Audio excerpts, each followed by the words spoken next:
Bukod sa nilalaman ng State of the Nation Address ni Pangulong Aquino, inabangan din umano ng publiko ang paglalakad sa red carpet ng mga mambabatas at ng kanilang kasamang pamilya, suot ang kanilang mga nagmamahalan at nagagandahang barong at Filipiniana.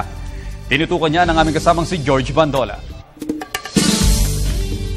Tila nagpatalbugan ng mga dumalo sa ikalimang State of the Nation Address ng Pangulong Aquino. Sa isa sa mga tinaguriang Red Carpet Event of the Year, rumampa mga mambabatas, asawa ng mga mambabatas, kamag-anak ng mga mambabatas, kaibigan ng mga mambabatas at mga diplomat sa malinis at pulang carpet ng Batasan Complex.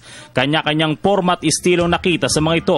Sa mga kalalakihan mula sa mga senador na dumalo sa SONA, mga congressmen at iba pang lalaking delegado, halos iisa lang ang suot ng mga ito, ang ipinagyayabang na barong Tagalog ng Pilipinas. Nagkakatalo lang sa mga kulay dahil merong asul, berde, peach, bordado at pula. Sa pagdaan ng mga kababaihan, hindi may iwasang pagkaguluhan ng mga ito tulad ni na Aling Junicia Pacquiao. Karamihan sa mga kababaihang dumalo sa SONA ng Pangulo ay nagpagawa pa ng mga natatanging Filipiniana gown para sa okasyong ito. Okasyong pinagkakaguluhan at pinagkakaabalahan ng mga kasuotan kasabay ng pag-aabang sa sasabihin ng Pangulo sa kalagayan ng bansa.